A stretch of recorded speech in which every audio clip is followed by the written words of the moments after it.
So welcome. It's May 5th, Cinco de Mayo, 2020. It's great to see you, all of you showing up for this, our weekly online global practice for lasting peace. I'm Joe Weston, and it's great to see familiar faces, and it's great to see new faces and new names. And we gather every week from around the world to cultivate a sense of community with people who share common values and beliefs and hopes for a world that could manifest on the planet amongst human beings, lasting peace. And we discuss often what does that mean and what does that require from us to actually step into. And the basis of this practice is to cultivate within ourselves a deeper level of resilience and fierce compassion, the capacity to hold more beings in our hearts, to resonate and cultivate relationship with and empathy with more beings on this planet without burning ourselves out. That's the resilience part, or without defeating ourselves, and to do that in a way for the purpose of seeing if there's if the cultivation of resilience and the cultivation of really feeling more connected to more beings motivates us to what I would call compassion in action. Is going from having empathy and compassion for others to really seeing what is it that drives me to see how I can be part of alleviating the suffering of others, to be part of the shifts that are happening on this planet, to be midwives, protectors, and nurturers. And I want to talk a little bit about that from the perspective. A lot of people are now talking about, how do we create new, and the fear of falling back when things change, falling back to the old. And there's a lot of discussion. Some of it's amicable, some of it not so amicable. And I think that is an important thing. Certainly, I would say for people who are resonating, who are joining us on for this practice, is how can you be part of that discussion? And if not part of that discussion, how in that little part of the world that you're in, how can you use that, your skills, your gifts, your own desire to make others happy and alleviate suffering, your connections, to increase your scope of influence, to see in your own small way how you can contribute to that. And to truly believe that if each one of us took on that responsibility, it's not rocket science, it's basically common sense. If this was part of how we were brought up, that as children, part of our upbringing was to think about others, and that it was just normal for us, even in our playtime, to be creatively thinking, how can I be of support to others? How can I have an impact? It can happen. It's not happening on a large scale right now, but it's possible. And how can we be part of that as guides and models for that? So if we're thinking about this idea of how can we be so much in the present and so aware of our own stuff and our own patterns that keep us, because it's basic biology. The biology is set up in the autonomic nervous system to pull us back into what's familiar, because it's just easier for our nervous systems to handle than to constantly be in the present moment, dealing with everything that's unfolding on a moment-to-moment basis.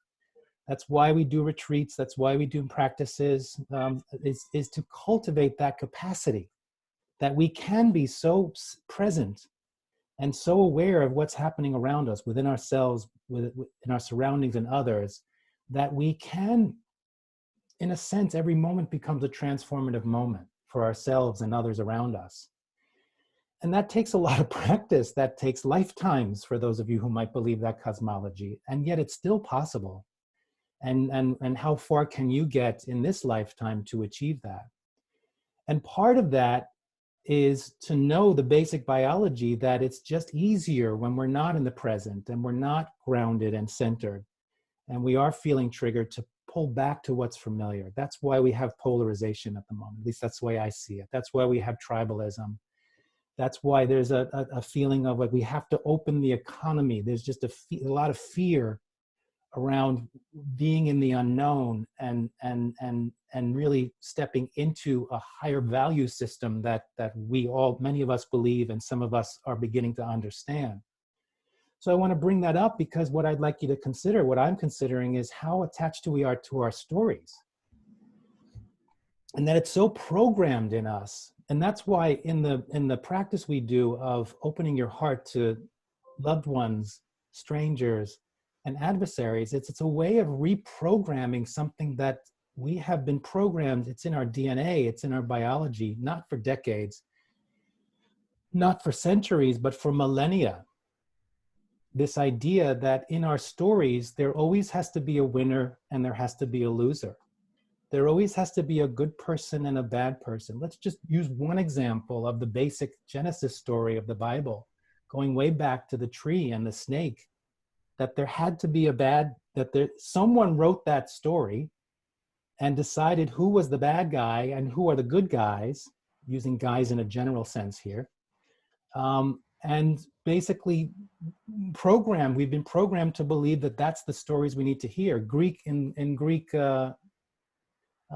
like theater and in Greek stories, we were trained to learn to identify with the protagonist, which was seen as the good guy, and we were against the bad guy. And if you think about history really mostly, if not always, is written by the winners, the conquerors, and the oppressors. And in essence, these are the stories we have. This is our history told by the winners, by the oppressors. And basically, it's their spin on the story. And of course, they're going to spin the story to make whatever they may have done to conquer or to win look pretty cool and groovy. So I want to just have us thinking about that is you can do that. This could be a great discussion in terms of how we have been programmed to experience our world, from winners and losers, from good and bad, from us and them, victim, perpetrator. And how much are we still functioning in that way? And I believe that the only way we're going to step into what is new and what is possible coming out of this transition we're in we have to shake up the rigidity and the stronghold that has on us, and to begin to see that maybe there's a little bit of bad, using those words, in someone who's good, and maybe there's a little bit of good in someone who's bad. And that maybe when I look at someone and I've labeled them as loved one, stranger, and adversary, that's actually more fluid and changeable than I really think. And the example I always give is if you have a partner, someone you're married to or someone you're in love with, and that you're in partnership with them, chances are that 10 years ago, 20 years ago, 30 years ago, you didn't know them. And therefore you labeled them as stranger. So someone in your life that is now in your loved ones category was once in your stranger category, just to show how that can shift. And many of you have said that in our practice of this, to see how suddenly adversaries seem a little bit closer, or that you can shift your whole perspective with that. Strangers don't seem so far away. I can put loved ones in more perspective and see them for who they really are. So I want to offer that's something to consider. I also want to say, first of all, there's two people on this call, on this session, Shelley Rickenbach and Tori Heinsohn, because I think yoga is an amazing way to start looking at your stories. Because for me, if you have a mind-body connection, right? If you look at the mind and the body, the stories we have in our minds can get locked into our bodies, and the physical patterning we have can influence our mind. One of the things I love about yoga is that when you're being in these poses, is that it's kind of inviting you to break up your patterning, to open up to the possibility of rewriting your stories. Because you're patterning and your body's like, oh, please don't make me stand like this. I'd rather be sitting like this in my chair. Don't make me do this. And then for a long time, but by doing that, you're waking up your body to the capacity of being able to open to new stories, which can not only influence your resilience and your physical vitality, but can also influence your thoughts. So I don't know if Tori or Shelley, first of all, Tori and Shelley, I bring them up because they're both leading every week a free yoga class online. Tori's leading one on Wednesday. I don't know if you want to, if you're open to it. I'm sorry, I'm outing you. If you want to, Tori, if you want to put your email in the chat to just let people know, it's every Wednesday morning, a gentle yoga class, and Shelly's doing the same thing on Thursday. So Shelly might want to also type her information in there. And I invite you to do it. They're both remarkable people who are doing remarkable work. And you could benefit enormously from them. And I don't know if now, like maybe in a minute, it's just a few seconds, you want to say something about yoga and lasting peace, or later, or another time. But I'm gonna dive in right now because I have to dive off of this call in about 2 minutes. okay. So I've been noticing that for me, yoga is lasting peace meditation in the internal realm. So I can feel being in all 4 pillars when I'm in yoga in a really balanced and flowing way. And I'm aware that it's my practice of lasting peace within my own being. So it's been wildly beneficial. Thanks, Joe. Thanks, Shelly. You want to put your email address or just let us know? Yeah. I will work that magic. Yes, you are quite magical. Tori, if you want to say a couple of words now or maybe afterwards, or you don't have to.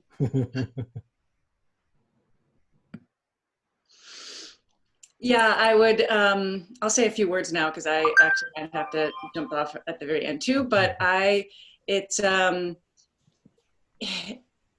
think similar to Shelly, it's a practice for me that really embodies some of the work that we've been doing in the 4 pillars in just different ways.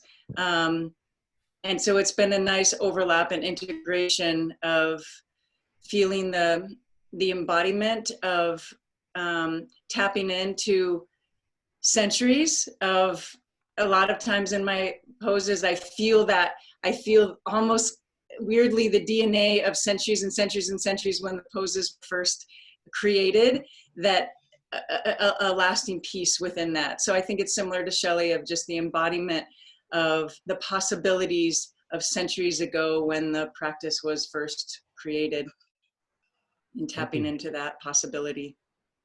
Thank you. So thanks everyone. You have more questions for them. You have. I see Tori's email. I don't see Shelly's yet, but that might be coming. All right, so let's do our practice. Let's keeping that in mind about the mind-body connection and the stories, and that it's not good or bad, and it's not right or wrong, and you're not failing but just to notice your own habituation is just a deeper level of self-reflection. Of how much are you still habituating into certain patterns of seeing yourself as the victim or seeing the other as the bad person, or is that really relevant for a 21st century planet of lasting peace? This idea of good guy, bad guy, and how do we start looking at from that we each take responsibility for our own actions, and we hold each other accountable in a respectful way. That doesn't have to penalize or shame or guilt or create wars and create more separation and breaking, and that actually leads to bridging, that it's in the challenges that if we can navigate them in an effective way, that is the very thing, that is the very bridge. It's just a question of, do we walk across that bridge with in an effective way or not? So let's do our practice. Let's see. Let's start with just shaking your hands. And I want to do a little game with you with this about really understanding. I'm wondering if, see if we can get, if you have if you wouldn't mind seeing if you're muted or not. I want to try muting. So shake your hands and keep shaking. And there comes a moment where your body's going to want to stop. Your nervous system's like, all right, enough of this. And that's your normal patterning. And the fun thing of this is that's when you really start listening and get in dialogue with your nervous system, because usually it's like, oh, you start shaking and your body's like, enough, and you stop. And that's your patterning. That's the patterning that you have designed for yourself. When you keep shaking past it, you've suddenly woken up the nervous system in a way like, wait a minute, this is new, what's going on? And that's how you can be in dialogue with your own nervous system to start telling a new story. and start creating that. So keep the hands shaking, shake the shoulders, shake the arms, shake the head, shake the torso, shake your pelvis, shake out your feet if you can. Just keep shaking it, getting the energy moving, breathing in through your nose and out through your mouth. You're activating the nervous system, the sympathetic nervous system, to get more energy moving through it, and release. And come to stillness, sitting in a position, what I call the power sit, your spine straight, maybe your feet on the ground, focus in your center, noticing the parts of your body that are connecting with the floor, and noticing that you have the effort you put in with the shaking to activate the sympathetic nervous system, to get adrenaline moving through the body, raising the heart rate, shallower breath. And now using the breath deep in through your nose and out through your mouth, activating the parasympathetic nervous system, actively doing this to begin to learn the new pattern in your system of activation in a controlled way where it's within your window of tolerance, so you don't overextend yourself. And then actively building in rest and release, even if it's for a moment. And rest doesn't mean taking a nap, doesn't mean chilling. It simply means that you're helping your body find its allostatic balance, which it's trying to do anyway. You're just helping it to come. So rest means in this context simply coming back to regulation and balance and flow. Your eyes are closed if that feels safe for you. Relaxing your jaw, relaxing your belly.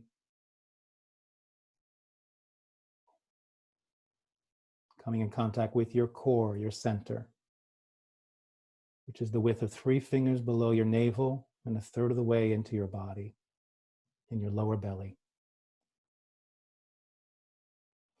If you're here for the first time or you want to investigate where that is, if you know this, then just stay in your core for a moment. But if you look here, you put your fingers together, place your index finger over your navel, where your pinky resides. That's approximately the width of 3 fingers below your navel. And now 1/3 of the way into the body.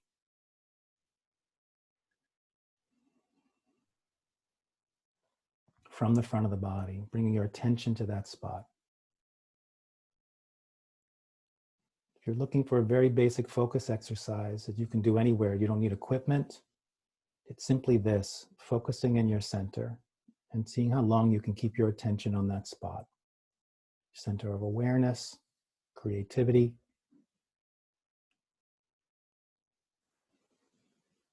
impulse, personal power, and awareness.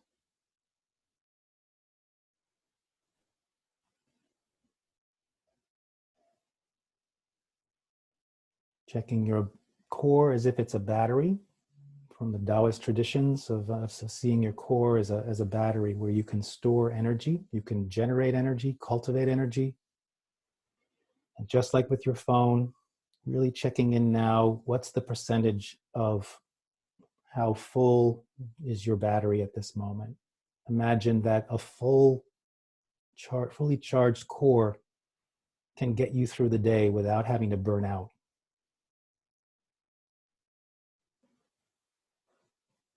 Just like your phone, if you charge it in the morning and it's a relatively new phone, you may get through the end of the day without it running out of juice. And you can rely on that. So without judgment, just assessing from 0 to 100, it might be 24%, it might be 75%. With that awareness of how charged your center is, from your center, bringing it to life, activating it. From your center, become aware of your physical body.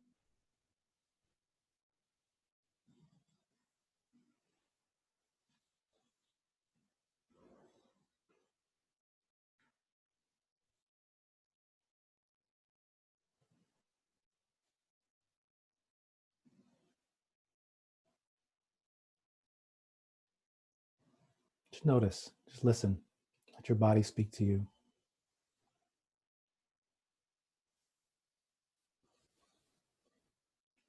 From your center, become aware of your emotions.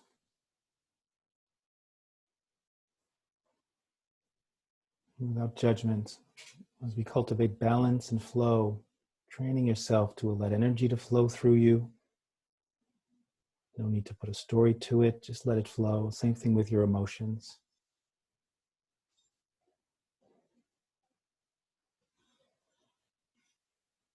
Release.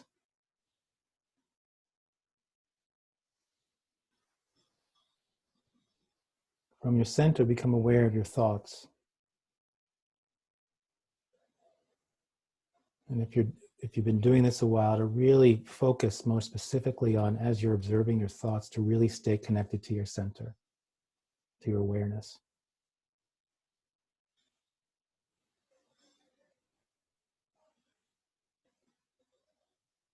And keeping your center as the foundation of the exercise, now bringing awareness to your heart, or the middle of your chest, where your heart power resides.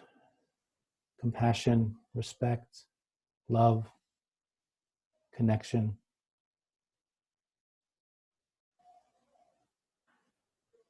And activating your heart as well, just an awareness of an energetic from your center and from your heart, becoming aware of the part of you that might have connection with something larger than yourself.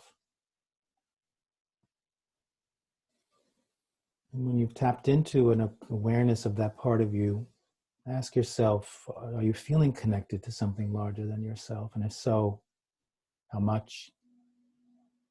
What's the quality of that?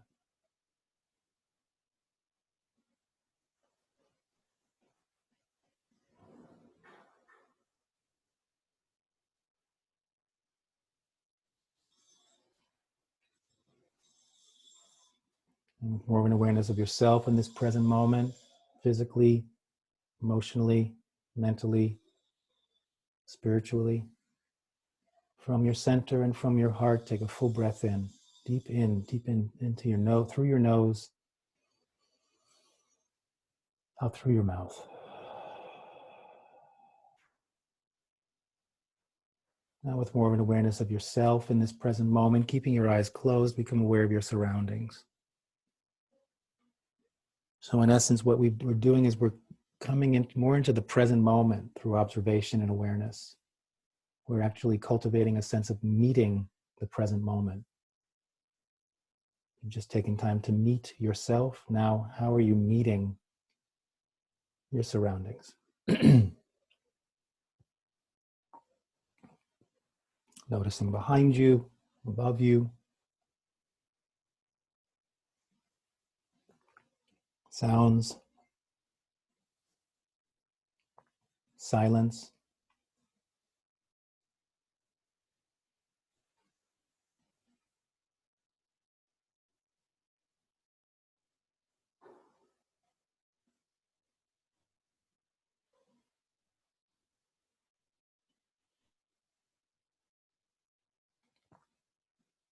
With more of an awareness of yourself and your surroundings in this present moment, breathing in into your center, then into your heart. Breathe in through your nose, out through your mouth. Building on the present moment with awareness of yourself and your surroundings, from yourself and your surroundings, from your center and from your heart, becoming aware of those in this meditation circle, this circle of practice. And really cultivating a sense of, can you feel a connection on a subtle level, using this medium called the World Wide Web to connect, creating a kind of heart circle, an empowered heart circle.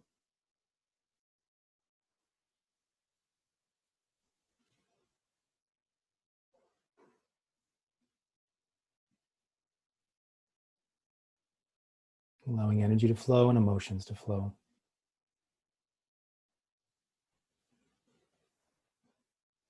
And with more of an awareness of yourself, your surroundings, and those in this meditation circle, from your center and from your heart, take a full breath in through your nose, Out through your mouth.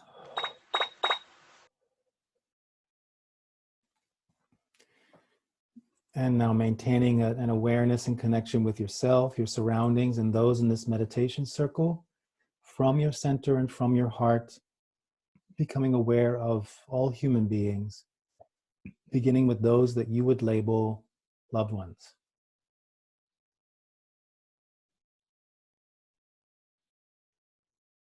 And take a moment to think, what's the story you have about them?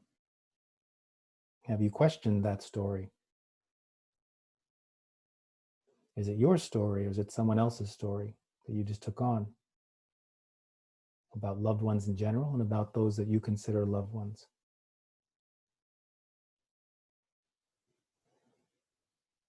From your center and from your heart, an awareness with those that you would call loved ones.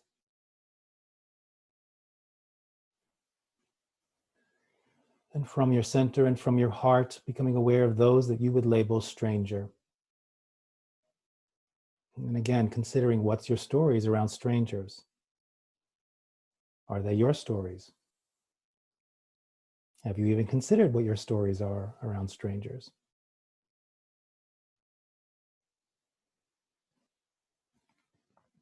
Does considering this maybe shift your capacity to open your heart to them?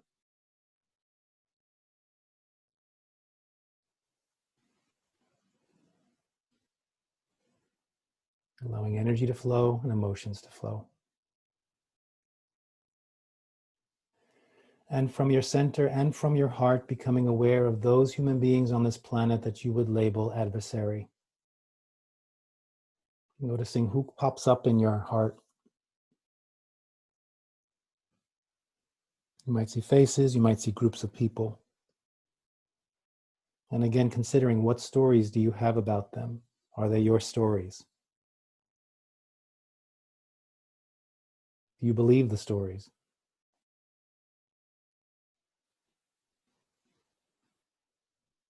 Is that influencing your capacity to open your heart to them?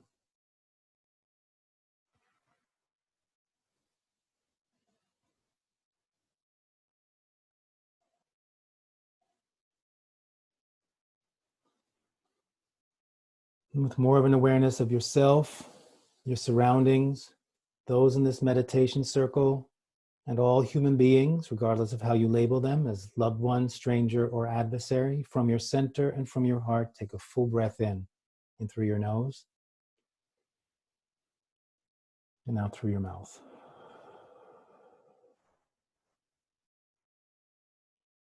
Taking a moment to do an inventory. What are you noticing in all parts of you? Physically, emotionally, mentally, spiritually, being in this practice. Level of expansion in your heart, resilience, presence. And see if you can maintain this level of expansion or the capacity you've cultivated up to this point, and hold on to that, bringing the human family into your heart as we now narrow our focus of awareness back to those in this meditation circle. So bringing the entire human family back with you in your heart as we now engage from your center and from your heart with those in this meditation circle.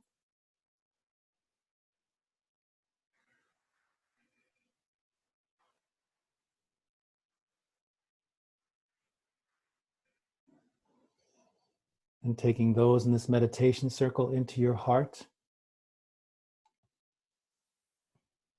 as you now bring your awareness back to your surroundings.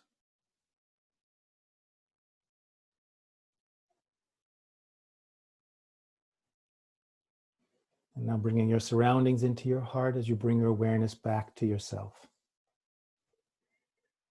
And feeling in the sense of what you're aware of in your heart, the benefits of this practice, now letting that just melt down into your belly, into your core as a way of charging your battery.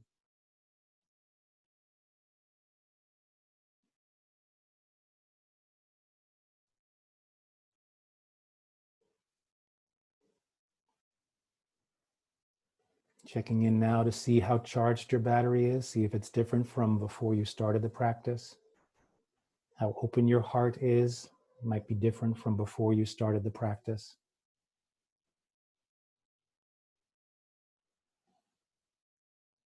And as a way to close this practice, let's take one more final breath in. Deep, deep, deep in through your nose.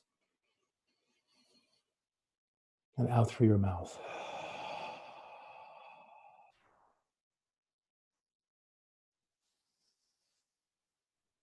And when you're ready, slowly open your eyes. Shake your body, stretch your body, look around the room.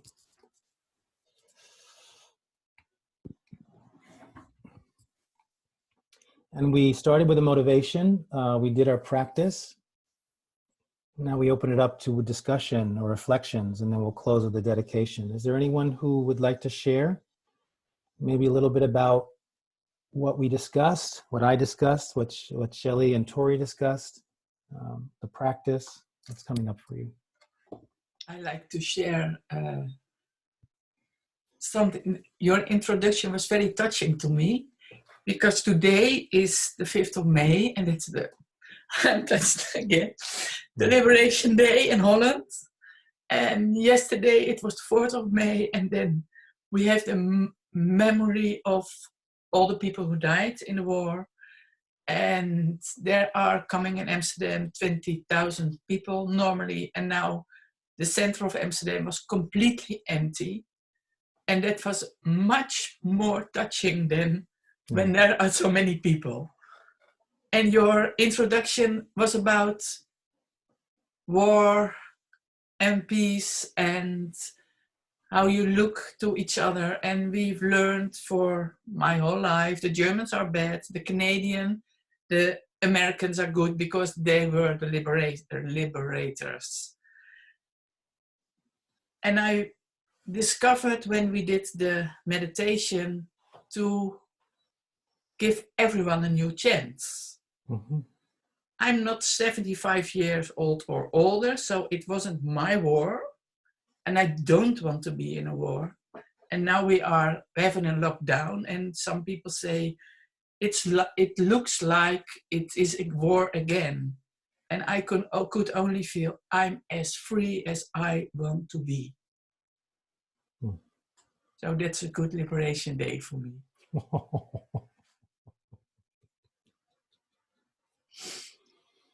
Thank you, Mika. Let's take a breath on that.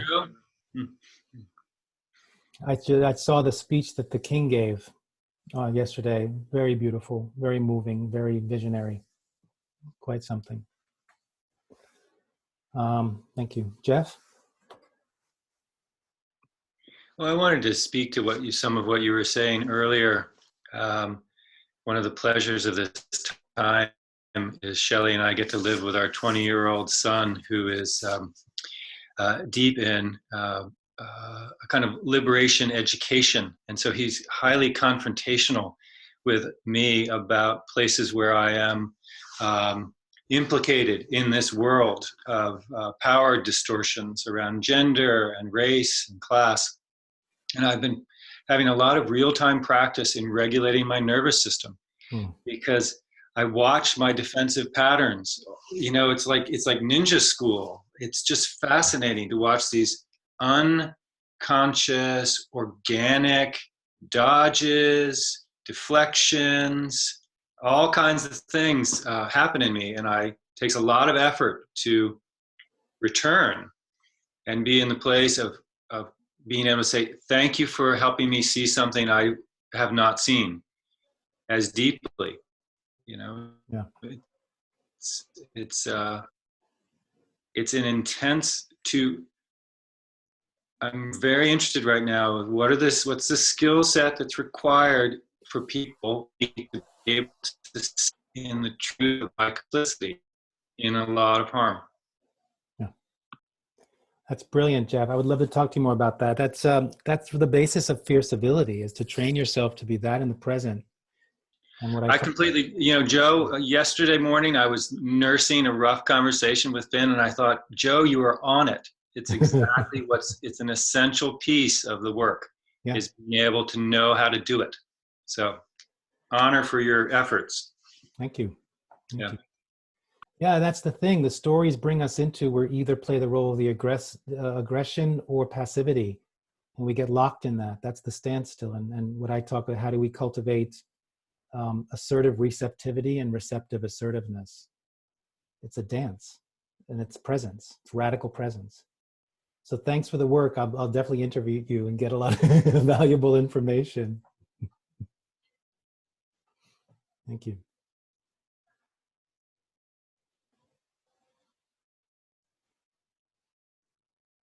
Thank you, Mika, and thank you, Jeff, and thank you, Finn, and that theme of liberation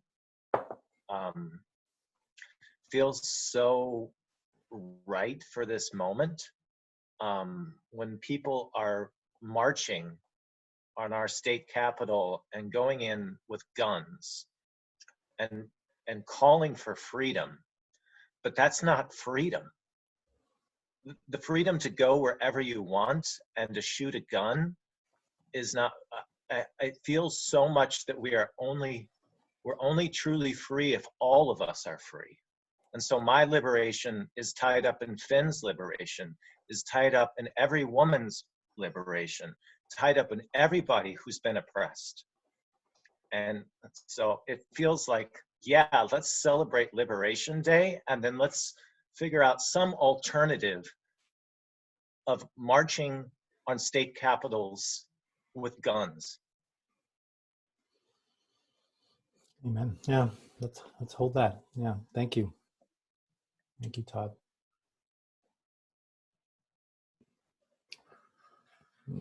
On the theme, this feels resonant with the theme of this discussion, but I was really moved, Joe, by the idea of the fluidity of loved one, stranger, adversary. And I suddenly, and Mika, you spoke to that, and I suddenly realized, like, I know that actually so intimately, especially in this time of the pandemic, like, you know, I'm on top of my loved one all the time. And sometimes my loved one moves into the adversary category. And ultimately I hold it as a gift. Like, it's like, it works me in a way that I like am ultimately thankful for. And I realize, like, I don't call on that same skill set for, or I haven't yet, on the adversaries who are outside of my loved one category. And I suddenly realized, oh my God, to hold it as a gift that works me. Like, oh, wow, this person is like presenting in my nervous system as an adversary. And I'm gonna like recently I was saying about my sweetie, I was like, I'm gonna use the irritations to make a pearl. I'm gonna be an oyster. I was like, I'm like to be an oyster with others also. So thank you for that. I just had like a whole like, oh, I have a skill set here. I've been working it daily. I could use it in other places. So thank you. Joe, Barbara Robinson in Hi, Barbara. Washington. I've been thinking a lot about cognitive dissonance and have a suggested new thought. What about emotional dissonance?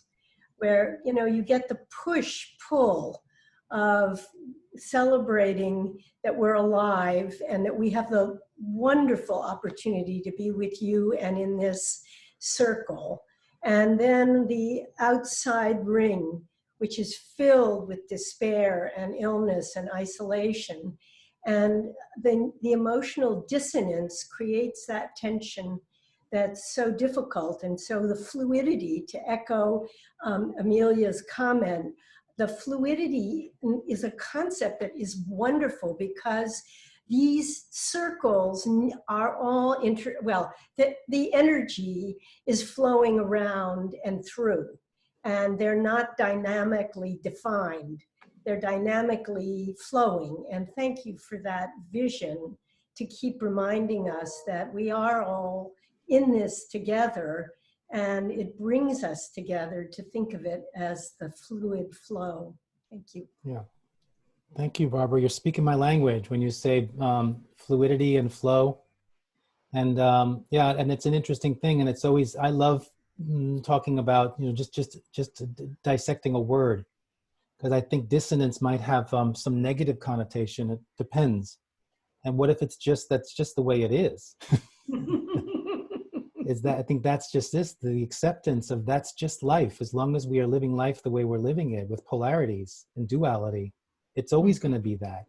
And that the more we learn to flow with it, that's a lot of ancient teachings are just basically that. Just learn how to be in flow with what's always changing. And that it's where we're not, where we're resisting change and impermanence, that we get rigid, and that's where suffering happens, our own or others. And that's where wars happen, that's where breaking happens. So that's really what we're cultivating. So this practice teaches us to move through the world in that way, and not get burnt out, and to stay present to that. So I'm loving all of the sharings. I love this. Keep this up. And Amelia, also thank you for your image. I'm not going to forget that. And you know, seeing it all as an opportunity, a practice. And Barbara as well, with your sense of fluidity. So let's dedicate this. So it feels very rich. It's nice. For me, it feels rich when people share, and they share it so deeply from their heart and their wisdom. And if you look on the side chat there, you can see the information for Tori, and Jeff. Jeff put the information for Shelley as well, for when her yoga class, and Tori put her email address in the time. And let's just think about just this idea of liberation, that what Todd shared and what we all shared is like, this is the point. This is the practice. We're practicing it and holding a vision. And let's just say that by gathering like this, we're generating a force on the planet that makes it even that little more possible to actually realize. So let's dedicate that energy. Where do we want that to go? For yourself, think of people in your life that are suffering and that need support. Maybe you need that support. Certain endeavors. Always sending energy to those who are working in grocery stores and on trucks and on buses, in hospitals.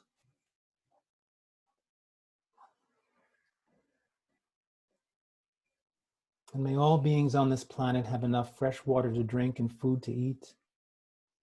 And may all governments govern from a place of wisdom as opposed to fear and greed. So let's take a final breath.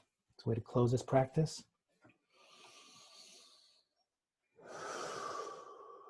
From my heart, deep gratitude for all of you. It's great to see you. And I'm looking forward to hopefully seeing you next week. And as I always say, tell your friends. Tell your friends in different countries around the world. It'd be fun to get, we always get people from North America and Europe. See if we can expand our web weaving as we're going on. All right, be well, everyone. Drink a lot of water. Thank you, Joe. Thank you, Joe.